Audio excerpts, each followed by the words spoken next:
Hello students, कैसे हैं आप सब। आज इस वीडियो में हम 23 अक्टूबर 2020 की 10वीं कक्षा की गणित विषय की जो वर्कशीट है हमारे पास कार्यपत्रक 48वें नंबर का है, इसे हम समझेंगे इस वीडियो में। ठीक है बच्चे। और इस वर्कशीट में हमारे पास टॉपिक क्या है कि जो इतने दिनों से हम पढ़ते आ रहे हैं चैप्टर 10 व्रत, उसका अभ्यास पत्र है ये।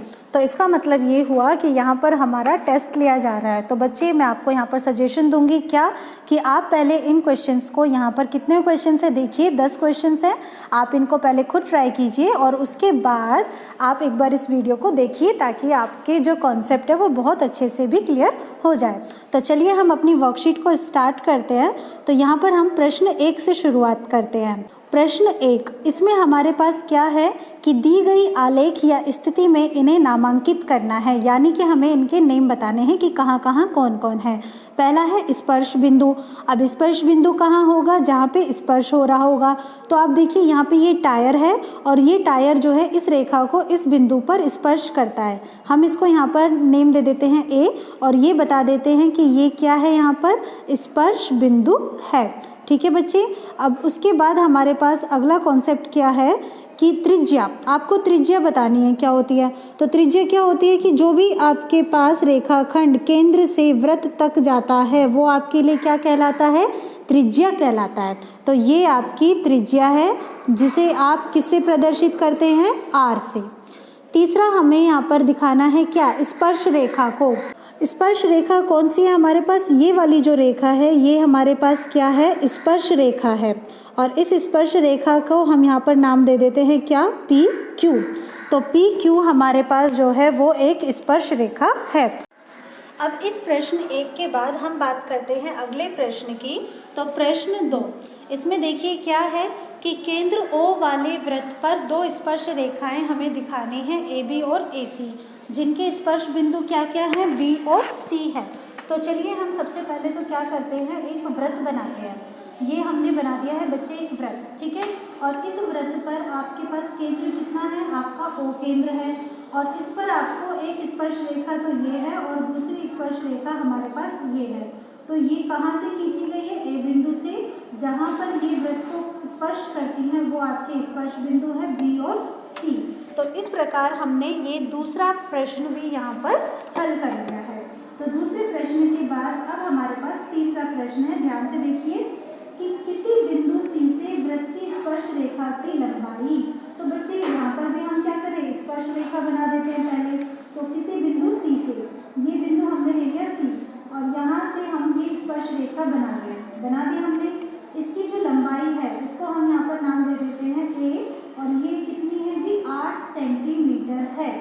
जबकि बिंदु C की केंद्र से दूरी 10 सेंटीमीटर है। केंद्र आपके पास O बिंदु है, इसकी C बिंदु से जो दूरी है वो कितनी है? 10 सेंटीमीटर है। तब आपसे पूछा है कि वृत्त की त्रिज्या यानी कि OA ये क्या होगी। तो बच्चे आपके पास यहाँ पर देखो किस किस के मान दिए हुए हैं। पहले तो वो देखो AC कितना है? 8 सेंटीमीटर है। फिर उसके बाद आप देखो OC कितना है? 10 सेंटीमीटर है। और फिर बचा क्या? OA यानी कि हमारी त्रिज्या, और ये हमें ज्ञात करनी है। तो बच्चे आपको ध्यान होगा क्या कि जो भी वृत्त की त्रिज्या होती है जो स्पर्श रेखा को स्पर्श करती है वो क्या करती है? स्पर्श रेखा पर 90 डिग्री का कोण बनाती है। तो ये 90 डिग्री का कोण बना रही है। अगर हम यहाँ पर मान लीजिए एक कोण लेकर चल रहे हैं, कोई भी कोण लेकर चल रहे हैं C बिंदु पर, तो उस C बिंदु के कोण के लिए यानी कि कोण C के लिए आपके पास जो OA भुजा है ये क्या हो जाएगी? भाई जो भी आपका कोण होता है न्यून कोण, उसके सामने वाली भुजा आपकी क्या कहलाएगी? लंब कहलाएगी। ठीक है बच्चे। अब ये आपका 90 डिग्री भी यही बन रहा है। तो इसका मतलब ये हुआ कि 8 सेंटीमीटर वाली भुजा यानी कि AC ये हमारे पास क्या है? आधार है। और जब ये दो आधार और लंब हो गए हैं तो कर्ण कौन सी हो गई है? OC भुजा। तो हमारे पास यहाँ पर त्रिभुज OAC एक समकोण त्रिभुज हमें मिल जाता है। और इस समकोण त्रिभुज में हमें क्या करना है? OA यानी कि लंब का मान ज्ञात करना है। तो लंब का मान ज्ञात करने के लिए हम क्या करते हैं? यहाँ पर पाइथागोरस प्रमेय की सहायता लेते हैं, जिसके अनुसार कर्ण यानी कि कौन? OC भुजा का स्क्वायर माइनस लंब लंब तो हमें ज्ञात करना है, आधार यानी कि AC, इसका स्क्वायर करते हैं और इनके मान रखकर घटा देते हैं।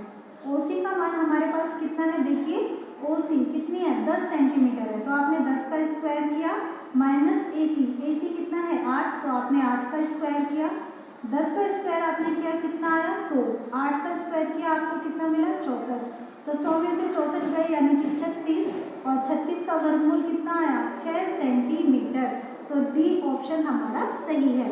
तो इस प्रकार हमें जो वृत्त की जो त्रिज्या है OA वो कितनी मिल गई है, 6 सेंटीमीटर मिल गई है। अब इस 6 सेंटीमीटर वृत्त की त्रिज्या के बाद हमारे पास कुछ प्रश्न हैं, हम उनको भी एक एक करके सॉल्व करते हैं। प्रश्न 4, एक वृत्त पर अनेक स्पर्श रेखाएं खींची जा सकती है, सत्य है या असत्य है? चलो खींच के देखो, ये वृत्त है, एक स्पर्श रेखा हमने ऐसे खींची, ठीक है, और ऐसे हमने एक और खींच ली, एक और खींच ली, मतलब हमारा जितना मन कर रहा है हम उतनी स्पर्श रेखा जो है यहाँ पर खींच सकते हैं, तो इसका मतलब ये सत्य है। उसके बाद 5वां प्रश्न, किसी वृत्त की छेदक रेखा, बच्चों आपको याद है छेदक रेखा क्या होती है? छेदक रेखा वो होती है जो वृत्त को 2 बिंदुओं पर काटती है, तो इसका मतलब अगर मैं इसकी बात करूँ तो ये क्या है, इस वृत्त की छेदक रेखा है। अब इसके समांतर 2 से अधिक स्पर्श रेखा हो सकती है, स्पर्श रेखा बनाओ इसके समांतर बनाओगे तो एक तो रेखा आपकी ऐसे बनेगी, ठीक है बच्चे, और एक रेखा कहाँ बनेगी, ऊपर, भाई जो स्पर्श करेगी वही तो स्पर्श रेखा होगी, अगर काट जाएगी ऐसे काट गई तो ये स्पर्श रेखा नहीं होगी ना, तो कितनी स्पर्श रेखा बनी आपकी, एक तो ये और एक ये, यानी कि आपकी 2 स्पर्श रेखाएं जो है यहाँ पर बन पाई है।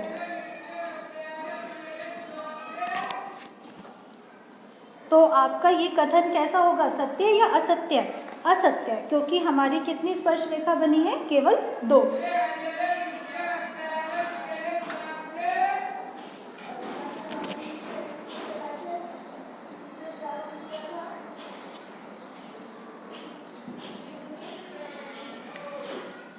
तो 5वें प्रश्न के बाद अब हमारे पास 6ठा प्रश्न है कि वृत्त के किसी बिंदु पर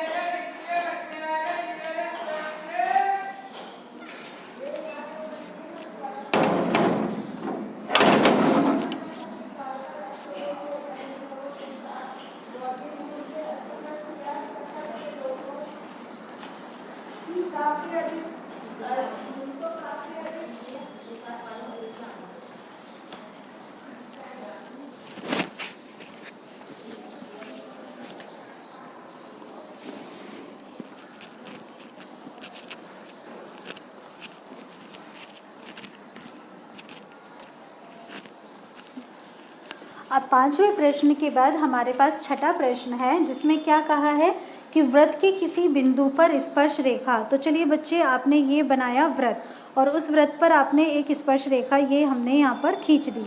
अब ये जो स्पर्श रेखा हमने खींची है क्या कह रहे हैं, स्पर्श बिंदु से गुजरती हुई किस पर लंब होती है, जो भी आपके पास स्पर्श बिंदु ये है और स्पर्श बिंदु से गुजरती हुई ये क्या होनी चाहिए यहाँ पर, त्रिज्या। तो आप क्या कहेंगे यहाँ पर कि स्पर्श बिंदु से गुजरती हुई त्रिज्या पर ये क्या होती है, लंब होती है। प्रश्न 6 कंप्लीट। इसके बाद हम बात करते हैं प्रश्न 7 की कि किसी वृत्त के एक बाह्य बिंदु से खींची गई जो वृत्त की स्पर्श रेखाएं होती हैं वो कैसी होती है, समान होती है। तो उनकी क्या समान होगी भाई, अगर आपने ये वृत्त बनाया और इस पर एक स्पर्श रेखा ये खींच दी, एक स्पर्श रेखा ये खींच दी, तो ये आपके पास हम कहते हैं ना, जैसे ये मान लीजिए हमने इसको नेम दिया ए और यहाँ पर बोला बी, तो हम क्या कहते हैं PA बराबर PB। तो ये PA या PB ये क्या होती है, हमारे पास स्पर्श रेखा की लंबाई होती है। तो इसका मतलब ये हुआ कि हम कहेंगे कि जो भी हमने स्पर्श रेखाएं खींची हैं उनकी लंबाइयाँ कैसे होती हैं, समान होती है। तो प्रश्न 7 में हमारे पास हो गया है। अब हम बात करते हैं अगले प्रश्न की। प्रश्न नंबर 8, केंद्र O वाले किसी वृत्त पर यदि TP और TQ 2 स्पर्श रेखाएं हैं, बच्चा 2 स्पर्श रेखा, एक तो ये वाली और एक ये वाली, ठीक है, और किस प्रकार है कि कोण POQ यानी कि ये वाला कोण बराबर है किसके, 110 डिग्री के। ये वाला कोण आपके पास 110 डिग्री है, तो कोण PTQ ये वाला कोण आपको ज्ञात करना है। तो बच्चों आपको ध्यान होगा जो हमने पिछला कार्यपत्रक पढ़ा था, पिछली वर्कशीट थी हमारे पास 47वें नंबर की, उसमें हमने इस तरह का एक क्वेश्चन सॉल्व किया था, जिसमें हमारे पास कॉन्सेप्ट था क्या कि जब इस प्रकार हमारे पास एक चतुर्भुज बनता है तो उसमें हम क्या देखते हैं कि एक तो कौन बन रहा है स्पर्श रेखाओं के बीच में, कौन सा कौन है वो कौन PTQ, और एक कौन कहाँ बन रहा है त्रिज्याओं के बीच में, और वो कौन सा कौन है कौन POQ। ये जो दोनों कौन होते हैं ये कैसे होते हैं आपस में, समपूरक होते हैं। समपूरक का मतलब ये हुआ कि इन कोणों का योग कितना होता है 180 डिग्री होता है। तो बच्चे आपके पास कौन POQ का मान दिया हुआ है 110 डिग्री और कौन PTQ आपको ज्ञात करना है। तो 110 डिग्री प्लस कौन PTQ बराबर किसके 180 डिग्री के। तो आप यहाँ से कौन PTQ निकाल लीजिए आसानी से। कौन PTQ का मान कितना हो जाएगा 180 डिग्री माइनस 110 डिग्री, और कितना आया ये 70 डिग्री। तो ये आपके पास कौन PTQ आ चुका है 70 डिग्री। तो क्वेश्चन नंबर 8 भी हमारा क्लियर होता है। अब हम बात करते हैं अगले क्वेश्चन की, और अगला क्वेश्चन हमारे पास क्या है क्वेश्चन नंबर 9। क्वेश्चन नंबर 9 में हमारे पास कॉन्सेप्ट क्या है कि दो समकेंद्रीय वृत्त है और उनकी त्रिज्याएं हमें दी हुई है, एक 13 सेंटीमीटर और एक 5 सेंटीमीटर। तो यहाँ पर हम दो संकेंद्रीय वृत्त बना लेते हैं। एक तो वृत्त ये हो गया बच्चे, ठीक है, और एक वृत्त हमने और बना लिया। अब ये संकेंद्रीय वृत्त है, इसका मतलब इनका जो केंद्र बिंदु है वो कैसा है समान है दोनों का। तो हमने ले लिया कि ये इन दोनों का क्या है केंद्र बिंदु है O। आपसे कहा है कि इनकी त्रिज्या 13 सेंटीमीटर और 5 सेंटीमीटर है। तो मतलब छोटे वृत्त की तो त्रिज्या हो गई आपकी कितनी 5, और बड़े वृत्त की त्रिज्या कितनी हो गई है जी 13 हो गई है। फिर उसके बाद आपसे क्या पूछा है कि आपको बड़े वृत्त की जीवा की लंबाई ज्ञात करनी है, बड़े वाले वृत्त की जीवा। ओके, जो छोटे वृत्त को किसी बिंदु पर स्पर्श करती है। तो बड़े वृत्त की जो जीवा है ये हो गई है, चलिए हमने बना ली, और ये क्या कर रही है हमारे छोटे वाले वृत्त को क्या कर रही है स्पर्श भी कर रही है। तो हमें इसकी लंबाई ज्ञात करनी है। तो हम ये मान लेते हैं कि इसका नाम क्या है AB है, और ये स्पर्श बिंदु कितना है हमारे पास P है, ठीक है बच्चे। तो हमने एक तरीके से देखा कि हमें AB जो है वो ज्ञात करना है, क्योंकि ये बड़े वृत्त की तो जीवा है और छोटे वृत्त की क्या है स्पर्श रेखा है। अब ये AB जो है वो कौन कौन सी भुजाओं से मिलकर बनी है, एक तो AP से और दूसरा किससे PB से। अच्छा बच्चे, आप ये जानते हैं क्या कि जो OP होती है ये जो रेखाखंड है ये क्या करता है इस AB को दो बराबर टुकड़ों में बांट देता है ना। क्यों, क्योंकि एक तो ये जो OP है ये क्या होता है लंब भी है इस पर, और साथ साथ में ये क्या कर रहा है इसको दो भागों में बांट भी रहा है, जिसे हम क्या बोलेंगे समद्विभाजित कर रहा है। तो जब यहाँ पर समद्विभाजन होता है तो हम क्या कह सकते हैं कि इन दोनों का मान बराबर होगा, यानी कि AP का मान बराबर होगा किसके PB के। अब बच्चा AP बराबर है PB, तो अगर हम AB का मान निकालें तो वहाँ हम क्या कह सकते हैं AP तो है ही, और PB की जगह भी क्या लिख दीजिए AP लिख दीजिए। तो कितना हो जाएगा ये 2AP। तो इसका मतलब एक तरीके से आप AP का मान ज्ञात कर लीजिए, आपको AP का भी मान मिल जाएगा। तो हम इसी कॉन्सेप्ट को ध्यान में रखते हैं और फिर हम देखते हैं कि जो त्रिभुज OAP है इसको लेकर चलते हैं। इस त्रिभुज OAP की बात कीजिए बेटा, ये कैसा त्रिभुज है, यहाँ पर देखिए कैसा त्रिभुज है समकोण त्रिभुज है। क्यों, क्योंकि जो त्रिज्या होती है वो स्पर्श रेखा पर क्या होती है लंब होती है। तो इस त्रिभुज में हमें OA का मान दिया हुआ है। OA कितना है जी 13 सेंटीमीटर है, और ये क्या है इस त्रिभुज के अंदर ये कर्ण है, क्योंकि जो भी आपके पास लंब होता है यानी कि 90 डिग्री का कोण होता है उसके ठीक सामने वाली भुजा क्या होती है आपकी कर्ण होती है। और दूसरी भुजा आपके पास एक OP है, ये लंब है, कितना है 5 सेंटीमीटर है, और तीसरी भुजा आपके पास क्या है AP, जो आपको ज्ञात करना है, यानी कि जो आपका आधार है। तो आप आधार का मान निकाल रहे हैं, तो उसके लिए आप क्या करेंगे कर्ण के स्क्वायर में से लंब के स्क्वायर को माइनस कर देंगे। तो अब आप यहाँ पर कीजिए, आपको AP का मान मिलेगा कैसे, कर्ण यानी कि 13 का स्क्वायर, और इसमें से आप 5 का स्क्वायर घटा दो। 13 का स्क्वायर कितना हुआ 169, 5 का कितना हुआ 25, 169 में से 25 गया कितना आया 144, इसका वर्गमूल कितना हुआ 12।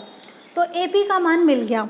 अब AP का मान मिल गया तो AB का मान तो बहुत आसान हो गया, कैसे 2AP, यानी कि AP का दुगना कर दो तो यानी कि आप कहेंगे 2 गुना 12 कितना हो जाएगा, 12 दूनी 24 सेंटीमीटर। तो हमें इस प्रकार बड़े वृत्त की जीवा मिल गई है और छोटे वृत्त की क्या, स्पर्श रेखा मिल गई है।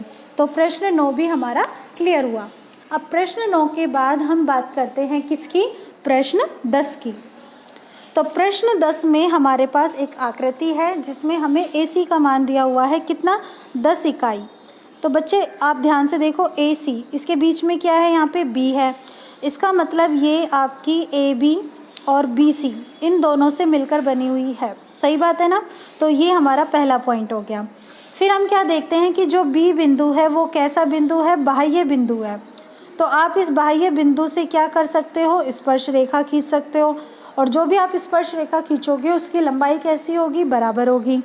तो अब हमारे पास कॉन्सेप्ट ये है कि एक तो हमारे पास पहला वृत्त है और एक दूसरा वृत्त, और दोनों पर ही हम B से स्पर्श रेखा खींच पा रहे हैं। तो हम B से पहले वाले वृत्त पर स्पर्श रेखा खींचते हैं, तो उसका मान क्या होगा, BA, और BA बराबर है किसके, BD के। चलो ठीक है, एक तो हमें ये कॉन्सेप्ट मिला। ये कौन से वृत्त पर स्पर्श रेखा है, फर्स्ट वृत्त पर। ऐसे ही अब आप दूसरे वृत्त पर स्पर्श रेखा खींचिए। दूसरे वृत्त पर आप खींचोगे कहाँ से, B से खींचोगे, तो वो क्या होगी, एक तो BC होगी ये वाली, और एक होगी BD। तो BC बराबर BD, तीसरा पॉइंट हो गया। और ये हमने खींची कहाँ पे है, सेकंड वृत्त पर खींची है। तो बच्चे आप देखो क्या कि BA का मान किसके बराबर है, BD के मान के बराबर है, और BD किसके बराबर है, ये बराबर है BC के। भाई ऐसे ही ना, देखो BA बराबर है BD और BD बराबर है BC, तो BA आपस में ये दोनों बराबर नहीं हो जाएंगे, बिल्कुल होंगे। तो इसका मतलब ये हुआ कि BA का मान बराबर होगा BC के। अब BA का मान BC के बराबर है तो हम AC का जो मान निकालते हैं उसमें क्या है, AB प्लस BC है। तो हम BA यानी कि AB की जगह हम BC भी रख सकते हैं। तो हमारे पास कितना आ जाएगा, 2 BC आ जाएंगे। तो यहाँ से आप BC का मान निकाल लो, कितना आ जाएगा, BC बराबर AC बटा 2। AC कितना है, 10 बटा 2 कितना हो गया, 5। बच्चा BC मिल गया, BC ये वाली भुजा कितनी, 5 यूनिट, 5 मात्रक। तो BD कितनी होगी, भाई BD बराबर है BC के। ओके, समीकरण 2 से। तो आप यहाँ पर समीकरण 2 से इसको जब लेंगे तो आपके पास BC बराबर है BD के, तो BD भी कितना मिल जाएगा, 5 मात्रक आपको मिल जाएगा।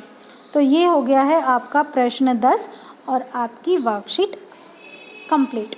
तो मैं उम्मीद करती हूँ आपको ये अच्छे से समझ में आई होगी। Thank you for watching my channel.